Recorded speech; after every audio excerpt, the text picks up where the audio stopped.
आप सभी का आपके अपने चैनल धर्म शक्ति में स्वागत है। जय माता दी दोस्तों। नवरात्र शब्द से 9 अहोरात्रों अर्थात विशेष रात्रियों का बोध होता है। इन दिनों में माँ शक्ति के 9 रूपों की उपासना की जाती है, क्योंकि रात्रि शब्द सिद्धि का प्रतीक माना जाता है। भारत के प्राचीन ऋषि मुनियों ने रात्रि को दिन की अपेक्षा अधिक महत्व दिया है। यही कारण है कि दीपावली, होलिका, शिवरात्रि और नवरात्र आदि उत्सवों को रात में ही मनाने की परंपरा है। यदि रात्रि का कोई विशेष रहस्य से न होता तो ऐसे उत्सवों को रात्रि ना कहकर दिन कहा जाता, जैसे 9 दिन या शिव दिन, लेकिन हम ऐसा नहीं कहते हैं। नवरात्रि वर्ष में 4 बार आती है, जिसमें चैत्र और अश्विन की नवरात्रियों का विशेष महत्व है। चैत्र नवरात्रि से ही विक्रम संवत अर्थात हिंदू धर्म का नववर्ष प्रारंभ होता है। इनमें भी अश्विन नवरात्रि का बहुत महत्व है। इनको यथाक्रम बसंती और शरदी नवरात्र कहते हैं। इनका आरंभ चैत्र और अश्विन शुक्ल की प्रतिपदा को होता है। इन दिनों प्रकृति से एक विशेष तरह की शक्ति निकलती है। इस शक्ति को ग्रहण करने के लिए इन दिनों में शक्ति पूजा या नवदुर्गा की पूजा का विधान है। इसमें माँ की 9 शक्तियों की पूजा हम अलग अलग दिनों में करते हैं। नवरात्रि में साधक 9 दिनों या 2 दिन का उपवास रखते हैं। प्रातःकाल उठकर स्नान करके मंदिर जाकर या घर पर ही नवरात्रों में दुर्गा जी का ध्यान करके व्रत की कथा पढ़नी या सुननी चाहिए। कन्याओं के लिए यह व्रत विशेष फलदायक है। श्री जगदम्बा की कृपा से सभी विघ्न बाधाएं दूर होती हैं। आइए अब सुनते हैं नवरात्रि की व्रत कथा। एक बार बृहस्पति जी ब्रह्मा जी से कहते हैं कि ब्रह्मांड, आप अत्यंत बुद्धिमान, सर्वशास्त्र और 4 वेदों को जानने वालों में सबसे श्रेष्ठ हैं। हे प्रभु, कृपया कर मेरा कथन भी सुनिए। चैत्र व अश्विन माह के शुक्ल पक्ष में नवरात्र का व्रत व उत्सव क्यों किया जाता है? इस व्रत का क्या फल मिलता है? इससे इस फल को किसने किया था? बृहस्पति जी का कथन सुनकर ब्रह्मा जी बोले, बृहस्पति, तुमने बहुत ही अच्छा प्रश्न किया है। जो मनुष्य मनोरथ पूर्ण करने वाली दुर्गा, महादेवी, सूर्य और नारायण का ध्यान करते हैं, वे मनुष्य धन्य हैं।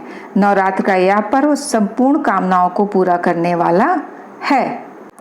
ब्रह्मा जी आगे कहते हैं कि बृहस्पति, जिसने सबसे पहले इस नवरात्र महाव्रत को किया है, उसका पवित्र इतिहास मैं तुम्हें सुनाता हूँ। तुम इसे ध्यान पूर्वक सुनो। ब्रह्मा जी कहते हैं, एक नगर था जिसका नाम पीठत था। उसमें अनाथ नाम का ब्राह्मण निवास करता था। वह भगवती दुर्गा का अनन्य भक्त था। संपूर्ण सद्गुणों से युक्त एक कन्या ने उसके यहाँ जन्म लिया, मानो ब्रह्मा की सबसे पहली रचना हो। वह उसका नाम सुमति रखा गया।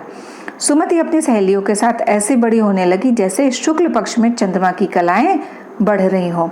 सुमति के पिता नियम से प्रतिदिन दुर्गा की पूजा तथा हवन किया करते थे और उस समय सुमति भी वहां उपस्थित रहती थी। एक दिन सुमति अपनी सहेलियों के साथ खेल में मग्न हो गई और भगवती के पूजन में शामिल नहीं हुई।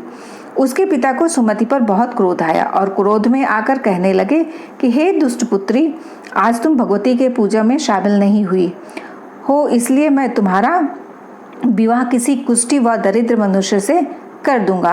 पिता की बातों से पुत्री को कष्ट पहुंचा और कहने लगी, हे पिता, मैं आपकी पुत्री हूँ और आपके अधीन हूँ, इसलिए आप मेरा विवाह जिस किसी से कराना चाहें करा सकते हैं, क्योंकि होना तो वही है जो मेरे भाग्य में लिखा है।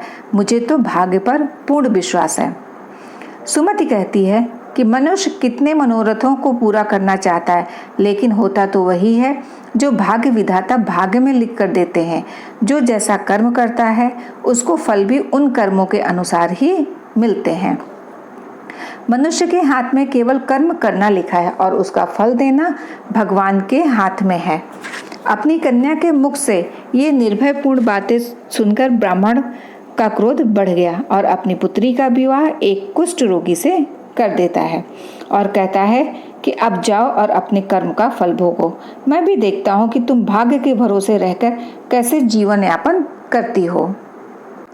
पिता के वचनों को सुन सुमति मनन करने लगी कि मेरा दुर्भाग्य है कि मुझे ऐसा पति मिला, और अपने दुखों पर विचार करती हुई सुमति वन की ओर चल पड़ी। उस भयानक वन में कुशा पर रात बिताई। गरीब सुमति की हालत देखकर देवी भगवती उसके पूर्व के पुण्यों को देखते हुए उसके सामने प्रकट होती हैं और कहती हैं, हे दीन ब्राह्मणी, मैं तुम पर प्रसन्न हूँ। तुम जो चाहो वह वर मांग सकती हो, मैं तुम्हें सब दूंगी। भगवती दुर्गा के वचन सुनकर सुमति कहने लगी, आप कौन हैं जो मुझ पर प्रसन्न है? अपनी दीन दृष्टि से आप मुझे कृतार्थ करें। ब्राह्मणी की बात सुनकर देवी कहने लगी कि मैं आदि शक्ति हूँ, मैं ही ब्रह्मा, विद्या और सरस्वती हूँ। प्रसन्न होने पर मैं प्राणियों का दुख दूर कर उन्हें सुख प्रदान करती हूँ। मैं तुमसे तेरे पूर्व पुण्यों के कारण प्रसन्न हूँ। देवी कहती हैं कि तुम पूर्व जन्म में निषाद की पत्नी थी और अत्यधिक पतिव्रता थी। एक दिन तेरे पति निषाद ने चोरी की और इस चोरी में निषाद के साथ सिपाहियों ने तुझे भी पकड़ लिया। तुम दोनों को जेल में बंद कर दिया और भोजन भी नहीं दिया। उन दिनों तुमने ना कुछ खाया और ना ही कुछ पिया।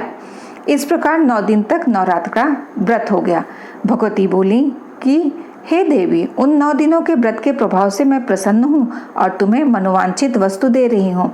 तुम जो चाहे मांग सकती हो। भगवती की बात सुनकर ब्राह्मणी बोली, आपको मैं शत शत प्रणाम करती हूँ। आप मेरे पति पर कृपा करें और उनके कोढ़ को दूर करें। इस पर देवी कहती हैं कि उन दिनों तुमने जो व्रत किया था उसमें से एक दिन के व्रत का पुण्य अपने पति के रोग को दूर करने के लिए अर्पण करो। मेरे प्रभाव से तेरा पति सोने के शरीर वाला हो जाएगा। ब्रह्मा जी बोले, इस प्रकार देवी का वचन सुन वह ब्राह्मणी बहुत खुश हुई और पति को निरोगी देखने की इच्छा से ठीक है ऐसा बोली। उसके पति का शरीर भगवती देवी की कृपा से ठीक होकर सोने की कांति सा हो गया, मानो उसकी कांति के समक्ष चंद्रमा की कांति भी फीकी पड़ गई हो। पति की मनोहर देह को देखकर ब्राह्मणी देवी को अति पराक्रम वाली समझकर स्तुति करने लगी कि हे दुर्गे, आप दुखों को दूर करने वाली, तीनों लोगों के कष्ट हरने वाली, दुखों का निवारण करने वाली, रोगी को निरोगी करने वाली, प्रसन्न होने पर मनवांछित फल देने वाली और दुष्ट मनुष्यों का नाश करने वाली, तुम ही सारे जगत की माता व पिता हो। हे अम्बे माँ, मेरे पिता ने क्रोध में मेरा विवाह एक कुष्ठी के साथ करके घर से निकाल दिया। पिता की निकाली हुई बेटी को आपने सहारा दिया है। ब्राह्मणी कहती है कि हे देवी, दुखों के इस सागर से आपने मुझे बाहर निकाला है। हे देवी, मैं आपको बारंबार प्रणाम करती हूँ। ब्रह्मा जी बोले, हे बृहस्पति, उस सुमति ने मन से देवी की बहुत स्तुति की और उसकी की हुई स्तुति से देवी को बहुत संतोष हुआ। देवी ने ब्राह्मणी से कहा कि तुम्हारे घर एक अति बुद्धिमान, धनवान, कीर्तिवान और जितेंद्रिय पुत्र पैदा होगा जिसका नाम उद्दालक होगा। देवी ब्राह्मणी से कहने लगी, हे ब्राह्मणी, तेरी कोई और इच्छा हो तो वह मांग सकती हो।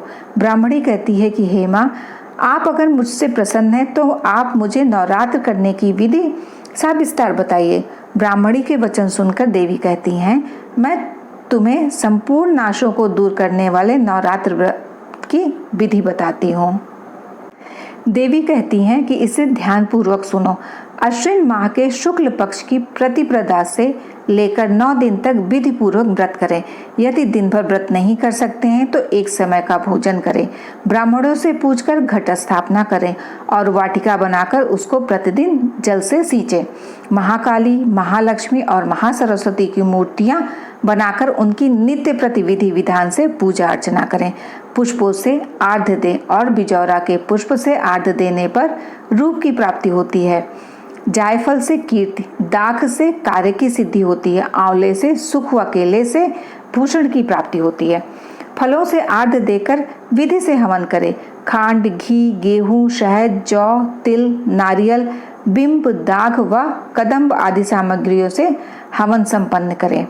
गेहूं का हवन करने से लक्ष्मी की प्राप्ति, खीर व चंपा के फूलों से धन व पत्तों से तेज और सुख प्राप्त होता है। आंवले से कीर्ति और केले से पुत्र की प्राप्ति होती है। कमल से राज सम्मान और दाखों से सुख संपत्ति मिलती है। खांड, घी, नारियल, शहद, जौ व तिल और फलों से होम करने से मनवांछित वस्तु की प्राप्ति होती है। व्रत करने वाले को स्वभाव में नम्रता रखनी चाहिए। अंत में आचार्य को प्रणाम कर यथाशक्ति उसे दक्षिणा देकर विदा करना चाहिए। इस महाव्रत को बताई विधि के अनुसार जो भी करता है उसे सारे मनोरथ पूरे होते हैं। ब्रह्मा जी कहते हैं, हे बृहस्पति, इस प्रकार ब्राह्मणी को इस व्रत की विधि व फल बताकर देवी अंतर्ध्यान हो गई। जो मनुष्य इस व्रत को करता है वह इस लोक में सुख पाकर अंत में मोक्ष प्राप्त करता है। ब्रह्मा जी फिर कहते हैं कि हे बृहस्पति, इस व्रत का महत्व मैंने तुम्हें बतलाया। ब्रह्मा जी का कथन सुन बृहस्पति आनंद विभोर हो उठे। ब्रह्मा जी से कहने लगे, हे ब्रह्मा जी, आपने मुझ पर अति कृपा की है जो आपने मुझे अमृत के समान इस नवरात्रि व्रत का महात्म्य सुनाया है। हे प्रभु, आपके बिना और कौन इस महात्म्य को सुना सकता है। ऐसे बृहस्पति जी के वचन सुनकर ब्रह्मा जी बोले, हे बृहस्पति, तुमने सब प्राणियों का हित करने वाले इस अलौकिक व्रत को पूछा है, इसलिए तुम धन्य हो। यह भगवती शक्ति संपूर्ण लोकों का पालन करने वाली हैं। इस महादेवी के प्रभाव को कौन जान सकता है। यदि वीडियो आपको पसंद आई हो तो कमेंट बॉक्स में माता रानी का जयकारा जरूर लगाइएगा। प्रेम से बोलिए माँ भगवती की जय, अम्बे मात की जय। राधा रानी की कृपा आप और आपके परिवार पर सदैव बनी रहे। राधे राधे दोस्तों।